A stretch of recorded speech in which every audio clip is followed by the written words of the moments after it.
우리는 솔로몬의 성전 건축과 봉헌식을 계속 살펴보고 있습니다. 6장에서는 솔로몬의 기도, 봉헌 기도의 내용을 우리가 살펴보았죠. 솔로몬은 하나님의 나라와 그의 의를 구하는 그 기도를 하나님 앞에 올려드리고 있습니다. 하나님의 백성들의 죄와 그 죄 사함의 영광을 이 성전의 그 이름과 하나님의 이름을 담아놓은 그 성전을 향하여 기도할 때 응답해 주시기를 그렇게 기도하고 있는 거죠. 그러니까 죄 사함이 이 성전에서부터 성전을 향하여 기도할 때 그 죄 사함의 은혜가 그의 백성들에게 있도록 지금 솔로몬은 기도하고 있는 거죠. 이 죄 사함의 은혜와 능력은 신약에 오면 결국 이 완성은 누구를 통해서 이루어집니까? 예수 그리스도를 통하여 죄 사함의 은혜가 우리 가운데 성취되는 줄로 믿습니다. 솔로몬의 기도를 보면 정말 죄 사함의 은혜가 얼마나 필요한지를 우리는 절실히 느낄 수가 있습니다. 우리는 자원이 필요하다고 생각합니다. 그러나 솔로몬의 기도는 죄 사함이 필요하다라고 계속해서 기도하고 있는 거죠. 오늘 이 7장에서는 이제 솔로몬의 이 낙성식 가운데 하나님께서 솔로몬의 기도에 응답하시는 장면을 우리가 목도하게 됩니다. 이 응답하시는 하나님, 솔로몬의 기도에 응답하시는 하나님의 모습을 통해서 그 하나님의 성품, 하나님의 그 응답하심의 특징을 우리가 살펴보아야 할 겁니다. 먼저는 하나님께서 응답하시는데 어떻게 응답하십니까? 불로 응답하시는 하나님이시다 이렇게 말씀하고 있습니다. 오늘 7장 1절이 이렇게 시작되죠. 솔로몬이 기도를 마침에 불이 하늘로부터 내려와서 그 번제물과 제물을 사르고 여호와의 영광이 그 성전에 가득하니 이렇게 말씀하고 있습니다. 불로 응답하시는 하나님의 모습은 어디에 나타나 있는가 하면 사실 다윗이 인구조사한 이후에 그 인구조사로 말미암아 하나님께서 그들을 다루실 때 오르난 타작마당에서 하나님 앞에 제물을 드리기를 요청하셨습니다. 그 오르난 타작마당에서 제물을 드릴 때 불이 하늘에서 내려 그 제물을 받으시고 이곳을 성전터 삼으시겠다라고 이미 다윗에게 말씀했습니다. 어떤 자리에서요? 다윗이 범죄한 자리에서 그 범죄했음에도 불구하고 그곳이 은혜의 자리가 되게 하셔서 그의 제사를 받으시고 그곳을 거룩한 터로 삼으셨다라는 사실이죠. 이와 마찬가지로 이제 그 자리에 솔로몬이 성전을 건축함으로 말미암아 그 낙성식을 하나님 앞에 기도로 올려드릴 때 하나님은 불로 임하셔서 그 제물을 받으시는 하나님이시다라고 기록을 하고 있는 거죠. 결국 이 말은 무엇입니까? 기도에 응답하시고 임재하셔서 통치하시는 하나님이다라는 것을 보여주고 있죠. 그래서 2절에 여호와의 영광이 여호와의 전에 가득함으로 이렇게 말씀하고 있죠. 여러분 그 번제물과 제물을 사르다라는 것은 번제 그들의 헌신과 또한 제사함의 제물을 하나님께서 받으시고 제사하시고 여러분 그다음 임재하시고 여호와의 전에 가득함으로 제사장들이 여호와의 전에서 능히 들어가지 못하였고 3절 이스라엘 모든 자손은 불이 내리는 것과 여호와의 영광이 성전 위에 있는 것을 보고 돌을 간 땅에 엎드려 경배하며 이렇게 말씀하고 있죠.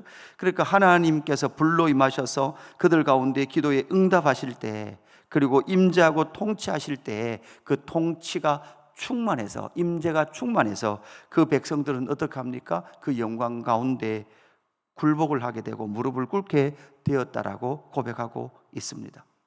이것이 바로 불로 응답하시는 기도에 응답하시고 임재하시고 통치하시는 하나님의 영광으로 나타났습니다. 그럴 때 그의 백성들이 하나님의 성품을 어떻게 이해하고 있습니까? 3절 후반절에 선하시도다 그의 인자하심이 영원하도다. 여러분 이 말씀을 누가 읽고 있습니까? 포로지에서 돌아온 백성들이 읽고 있습니다.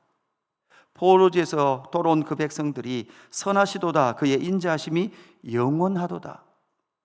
오늘 2025년을 살아가고 있는 우리에게 여러분에게는 하나님은 어떤 하나님이십니까? 하나님은 선하신 분 맞습니까? 그리고 그 인자하심이 영원하다는 것을 여러분 믿으십니까? 여러분 삶 가운데 경험하고 계십니까?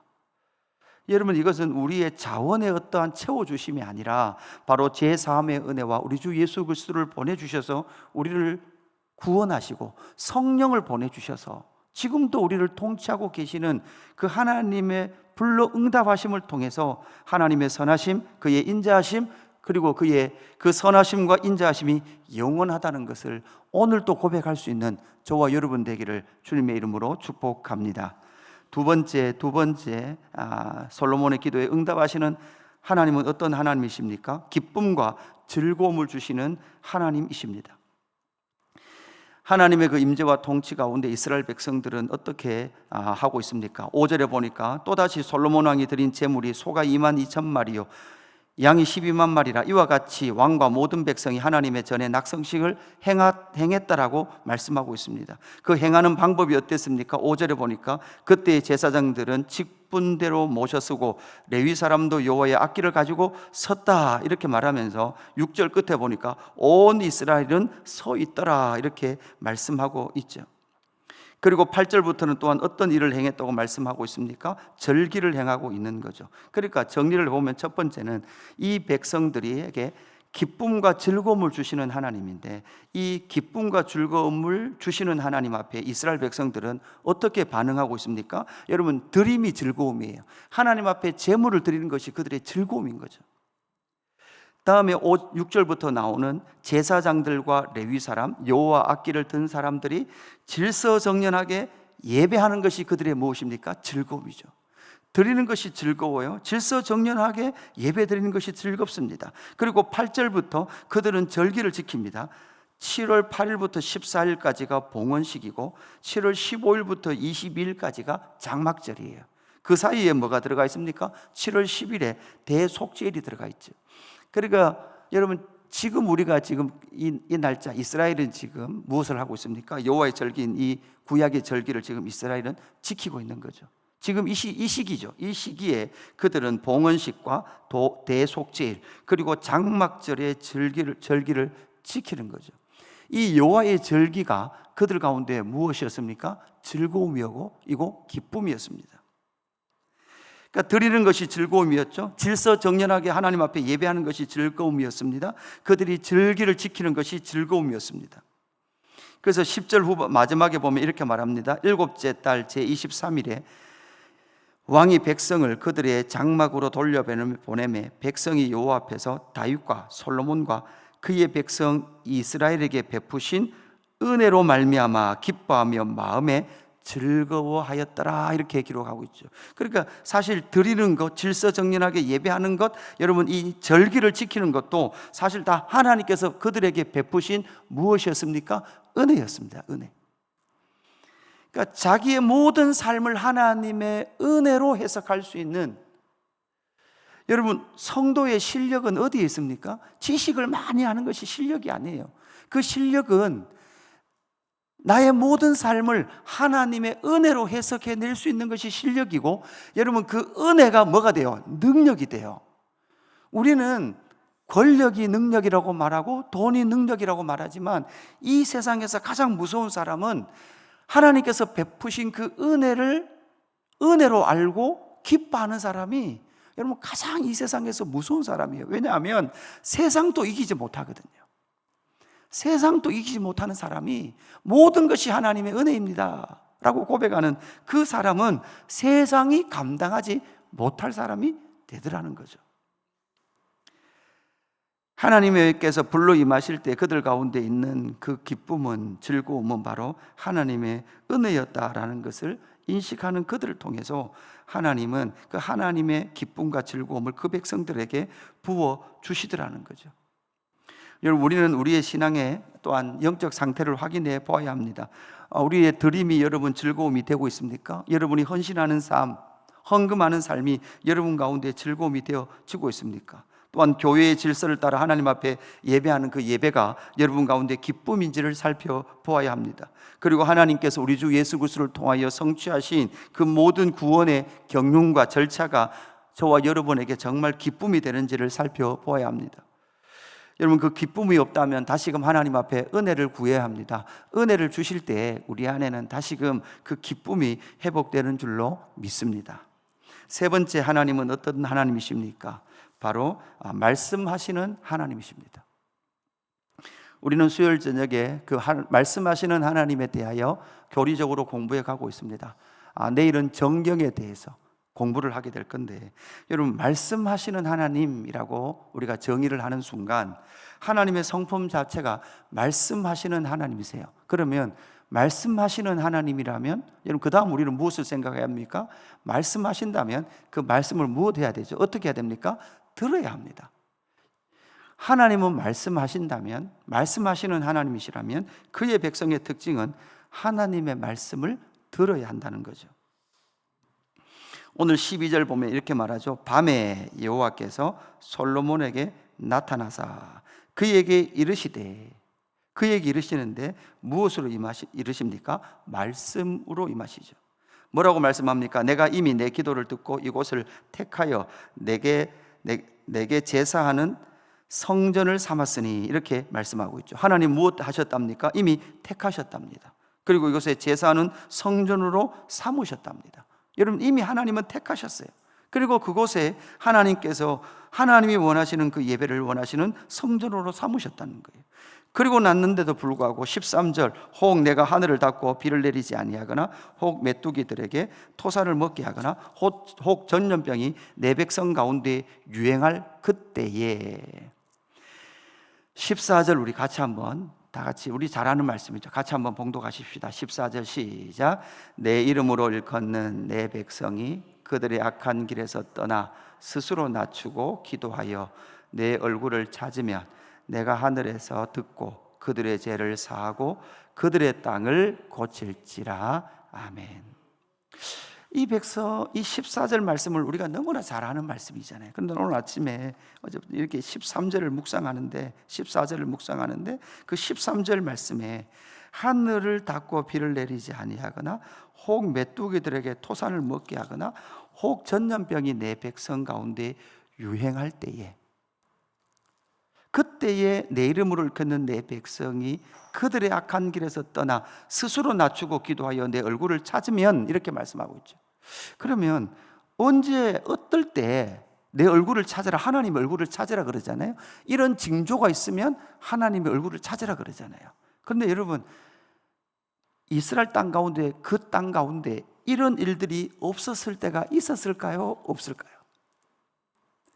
하늘의 문이 닫혀서 비가 내리지 않을 때, 메뚜기들이 토산을 먹을 때, 전염병이 창궐해서 내 백성 가운데 유행할 때, 이런 일들이 10년마다 한 번씩, 100년마다 한 번씩 있었을까요?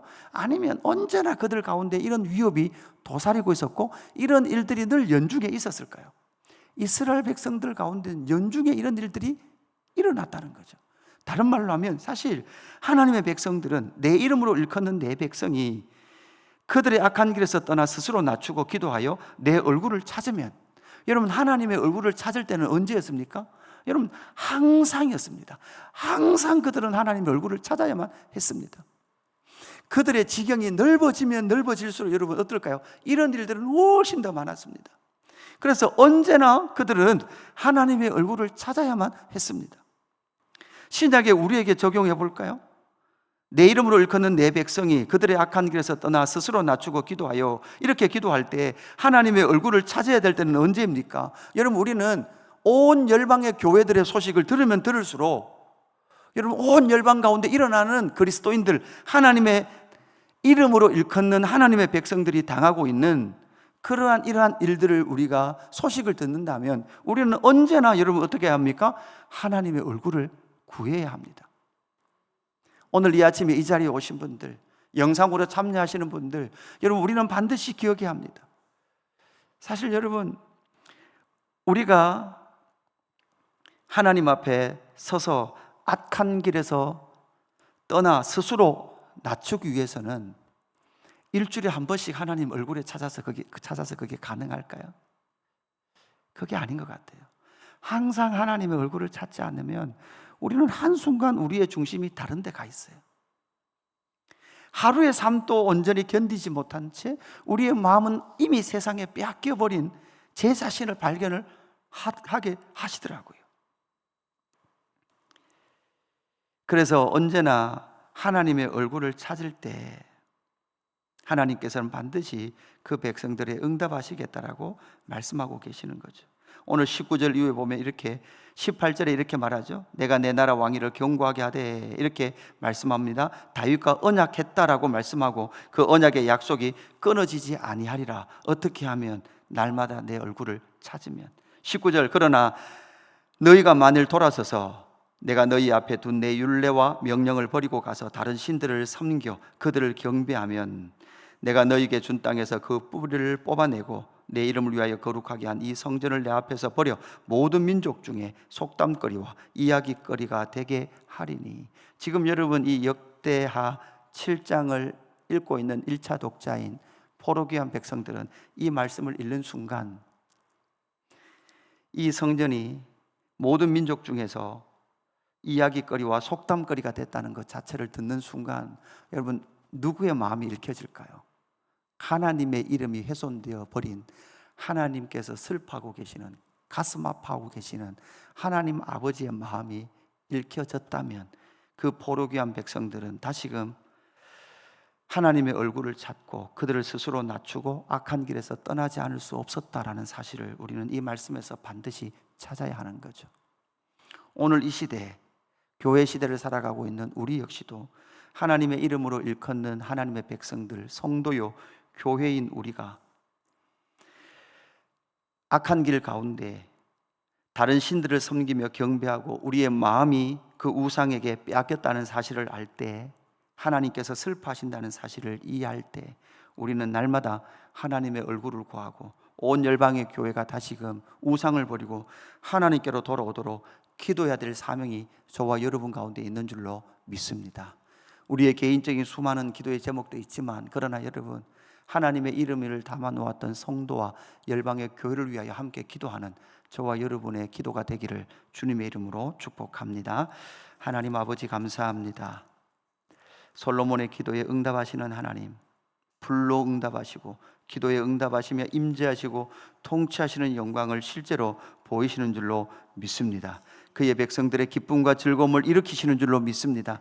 은혜를 베푸셔서 하나님의 백성들이 기뻐하며 즐거워하는 줄로 믿습니다. 또한 말씀하시는 그 하나님, 지금도 말씀하시는 그 하나님의 영광을 우리가 만날 때 하나님 악한 길에서 떠나고 스스로 낮추고 하나님의 얼굴을 날마다 찾으며 나아가는 저희들 되게 하여 주옵소서. 하나님의 말씀에 응답하게 하여 주시옵소서. 우리의 기도의 지경은 열방인 줄로 믿습니다. 하나님 열방 하나님의 나라 백성들이 기근과 전염병과 메뚜기 가운데 고난받고 박해받는 그 상황 가운데 하나님의 백성들이 열방의 하나님 백성들이 우상을 버리고 하나님께로 돌아와서 하나님의 얼굴을 구하는 그 영광의 부흥을 맛볼 수 있도록 인도하여 주옵소서.